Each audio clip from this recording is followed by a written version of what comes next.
Welcome back. As we promised, we are going to shed light on the great event which took place yesterday, the inauguration of the first Africa Health Conference, XCON. Well, it was such an inauguration with the presence of President Abdel Fattah el-Sisi, who addressed the gathering, welcomed a Nobel laureate, Dr. Harvey, a Nobel laureate for discovering hepatitis C, and with many messages sent to our brotherly countries of Africa.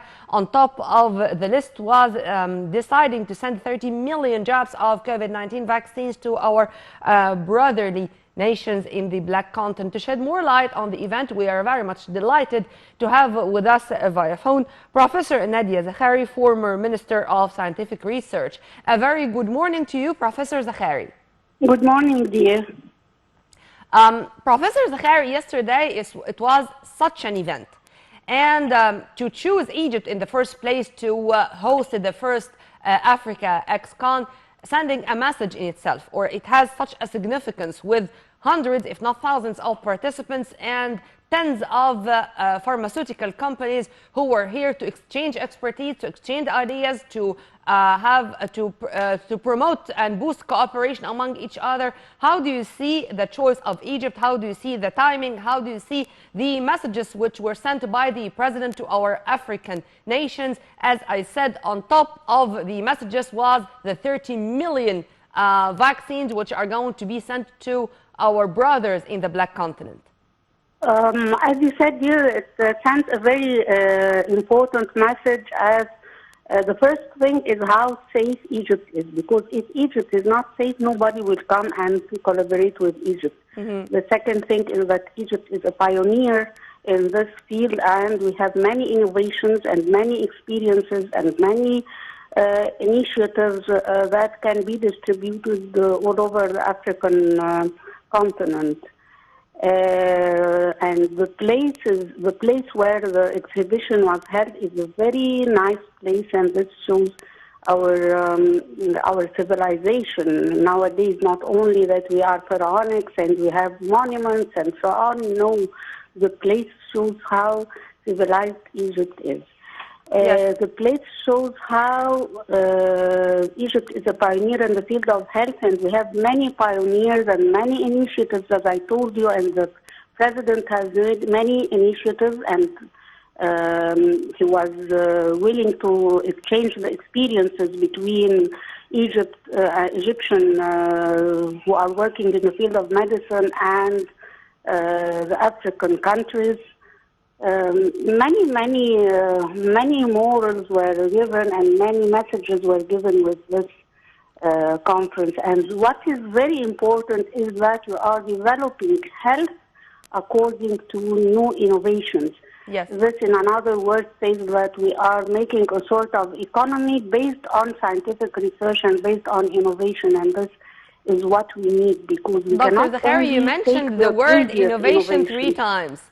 The conference is, you mentioned the word innovation 3 times. The conference is held under the initiative of Your Gate to Innovation and Trade. Exactly. Yeah. Exactly. And it's very significant. We have to make something new. We shall not only live on what has been done in the previous eras. We have to make something new in this era to ensure the sustainability of health. Hello? Hi, I can hear you. Yes. Hello? Yes. Yes. And can you hear me? Yes, Dr. Okay. Zakhary. Okay. To add to what you're saying, or to build on what you're saying, when it comes to the modern Egypt, the new republic, with Gipto Pharma, for example, the pharmaceutical city, with the presidential initiatives to protect Egyptians and to maintain, to preserve their health with 1 million health or 100 million صحة, getting rid of hepatitis C. I mean, I think those initiatives which were already implemented on the ground attracted more investors, attracted more countries to invest in the pharmaceutical and medical industries here in Egypt, as there is a political will to cooperate with the private sector and to boost investment in this field. How do you see this? Let me say that there are many initiatives in the field of health, as you said, the 100 million صحة, for curing the hepatitis C virus, for women with breast cancer, for children, proper growth, for obesity, and we have also many other initiatives. And let me say that Egypt is now looking for developing its own medication. And there are many laws, or a very important law that has been done for the clinical trials. It has been approved by the president on the 2021.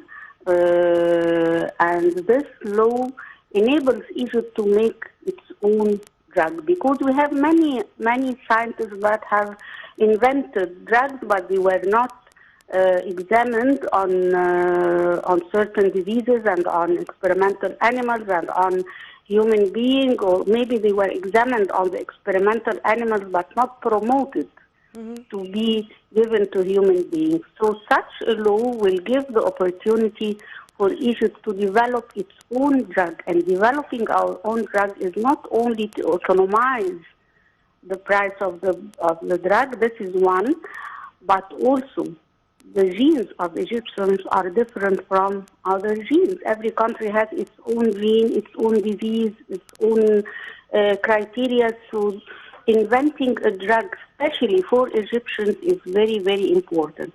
And we can export this drug, and we can, in the African Union, make a sort of union like the European Union to distribute the medications on the countries, to have better health care in the African continent and so on.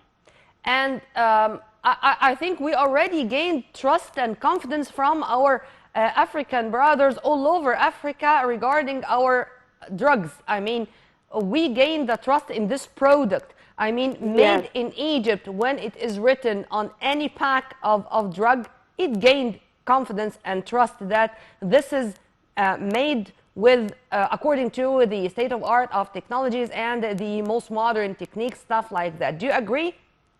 I agree a lot, and that's why we are distributing medications all over Africa. As you know, we have distributed the vaccines of the COVID. We are distributing and exporting the vaccine of the hepatitis virus. And yesterday, our president very generously said that we shall give the African continent 3 million, I think, or 30 million, I cannot remember the number, of vaccines, of the COVID vaccine, which are manufactured in Egypt.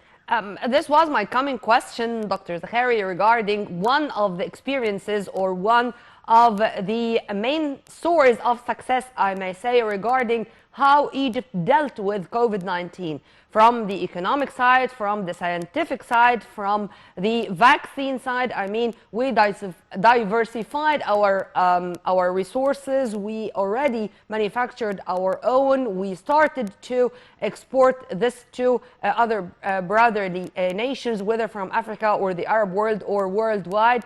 How do you see this? Is it sending a third or even a fourth message regarding our scientific research and our capabilities regarding the medical, pharmaceutical sector?